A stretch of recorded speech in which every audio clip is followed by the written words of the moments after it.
On July 21st, a philosophical film about death, the choices we make impacting our lives, the meaning of life, and our inevitable explosive destruction was released to theaters. This film touches upon history that spans all the way back to the 1950s, and the product that was first launched in Japan. It leaves you with a political message about society and the impact of the product's creation. A film that sparks discussion amongst major news outlets, social media stars, and your personal peers. And of course, I'm talking about Barbie. Oh, also Oppenheimer came out too. When the trailers dropped for Barbie the Movie, it promised Teen Beach Movie meets Disney's Enchanted meets the Lego Movie. But Barbie and pink. It seemed to be a fun children's movie for the whole family. It looked amazing, and all the Barbenheimer memes were hyping this up. This was gonna be huge, and I did my part to become the world's biggest Barbie the Movie fan. I be popping bottles, sparkles and champagne. I pulled up to the theater, fitted up, ready for my life to be changed. And now that I finally saw Barbie, what do I think of it? Well, that sucked. Okay, I'm joking. This film doesn't suck that much. I really like this film. Or did I? Well, is it a cinematic masterpiece? And is it better than Oppenheimer? My first thought walking out of the theater was, yeah, this is gonna cause some controversy online. It's truly poetic. Barbie was controversial when she first dropped in Japan, so in hindsight, it makes sense why the film would be too. But can it still be a masterpiece when it's so controversial? Well, let's dive below the line of production for Barbie, because that is where it earns its title of masterpiece. Or does it? The set design and costumes of Barbie were obviously going to be phenomenal. Ever since the world went into a pink shortage because of this film, that was a no-brainer. It'd be extremely surprising if they messed that up, but it's not the first time something like that would happen. This allowed for some underrated funny parts to shine, like how they would straight up switch clothes between scenes and not acknowledge it, or the playful toy behavior, or that the Kens would just despawn at night because they don't have a Mojo Dojo Casa house. And of course the soundtrack would be fire when you have powerhouses like Billie Eilish, who's an expert at making emotional songs, creating a beautiful anthem in tandem with one of the story's messages. My personal favorite was Tame Impala, but I'm a little biased. So how can you mess this movie up? As we go above the line, that's where our answers can be found. Not in the cinematography, which was surprisingly artistic and interesting despite the goofy context surrounding it. It's not even the effects or the editing either, because they were also really well done too. Specifically, the transitions and the animated VFX were great. Nor was it the actors, who all did an excellent job at portraying their characters, especially Margot Robbie and Ryan Gosling, who brought their A-games and delivered the best emotional and humorous scenes alike. Margot Robbie is of course the perfect Barbie and brought a real emotional human element to her plastic fish out of water story. And Ryan Gosling was literally the funniest part about this whole film, even going so far as to sing and perform a great interpretive-esque dance. But then we get to the writing, which prevents this film from reaching its fullest potential. At the surface level, this film has an excellent message about accepting yourself, finding your purpose in life, and appreciating the beauty of the world around you. It's a hopeful message to young girls that they can be anything they want, like the first Barbie doll who came out back in the 50s. And Barbie's choice to become human was very well done. Again, Margot Robbie gives an amazing performance and shows that despite all the flaws she found in the real world, she still wants to live, because life is beautiful. No longer having thoughts of death, but hopeful and eager to live a life full of pain, laughter, heartbreak, and happiness. But then you think more and more about the film. And the more you think about all those funny, self-aware satirical jabs at the world and society, you realize, oh, they're actually serious. They're not joking at all. This really isn't a kid's movie. It's a social commentary with a pink bow, which is perfectly fine. However, what rubbed me the wrong way was the fact that this was marketed much differently and heavily pulled in children who play with Barbies and parents who ignore the PG-13 rating because it's the toy their child plays with.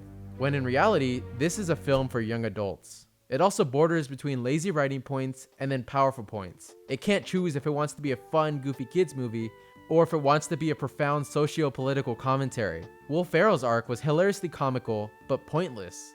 While on the contrary, there's Barbie's political smash the patriarchy story.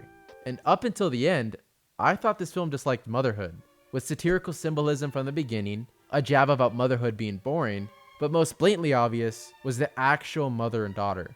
By far, their dynamic was my least favorite thing about the whole film. It may even seem like they're a sweet mother-daughter story arc, but they literally aren't. They had the potential to be. How so? Well, let's look at it further. We come to understand that the mom is the one playing with Barbies, and not Sasha, because it reminds her of a time when her daughter looked up to her, talked to her, and wanted to be around her. They used to be best friends, and Barbie was their gateway to each other. We see them playing Barbie together and laughing, and now that Sasha is older, their relationship is strained. The mom longs for a relationship with Sasha now that she seems to resent her, so she goes back to Barbie. That's why Barbie is in the real world, to literally and figuratively repair their bond. That is so powerful. And we see that throughout the whole movie, the tween daughter bashes and disrespects her mom and never once apologizes. She never realizes that what she's doing is wrong or that she's the problem. No one calls her out for the way she treats her mother or gets told to respect her. What happens is that the mom realizes that she herself was wrong the whole time and that much like her daughter, she is dark and crazy. The mom realizes that, whoa, I'm cool like you, Sasha. There's no accountability for Sasha or a learning moment for her. And then they suddenly repair their relationship after the mother realizes who she is. If Sasha had actually realized through Barbie that her tween angst isn't right, then you have a more emotional and relatable story arc. It wouldn't even change any major story beats either. It also gives an important message to young girls going through a similar rebellious phase, to take a step back a minute and really appreciate their mom. But this original plot point conveys that they shouldn't change. It's their parents who need to change, therefore continuing their behavior, which really gave off a bad message about motherhood.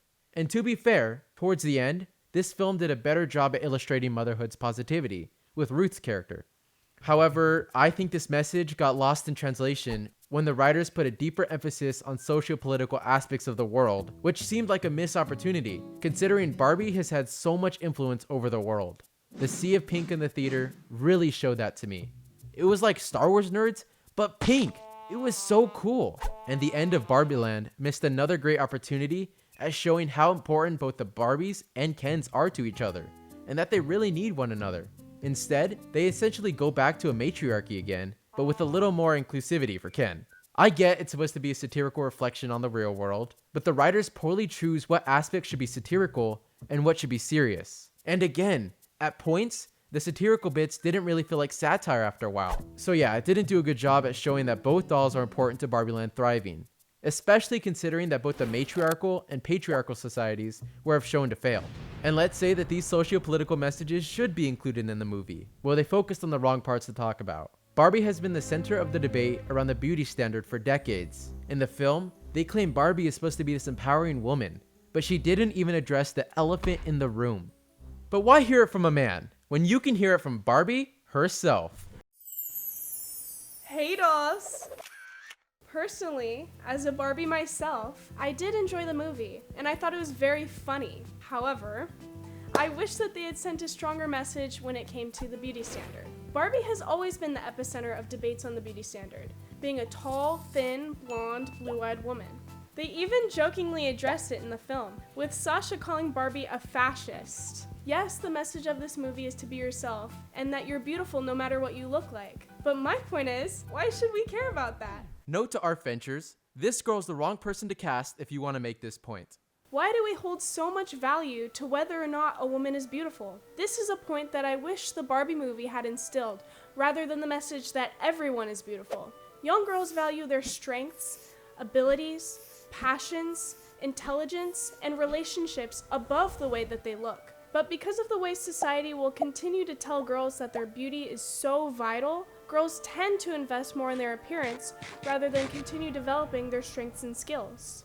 What many Kens out there may not realize is that it starts young, and that girls that focus on their looks are not a vain minority. They are your classmates, your mother, your sister. When I was 12, prepubescent, I would get made fun of for how my body looked. Boys in my class would make fun of our teacher for the way her body looked. Every single girl that I've ever known has her own story of being self-conscious of the way that she looks, and it often follows you until adulthood. 92% of cosmetic procedures are performed on women. Therefore, using Barbie, a heavily debated model of a beauty standard, To spread a message telling girls that the whole aspect of beauty itself is really not important, but instead who you really are, would have been so much more impactful. And before I go back to Barbie Land, remember to subscribe to our adventures. See you later, dolls. Thanks, Barbie. And I just want to point out how humorous it is that the Barbie movie is more socially divisive than Oppenheimer, a film literally about the man who created the atomic bomb and the impact it could have on our world today. While I don't think Barbie is better than its twin film, it's also not fair to compare them both.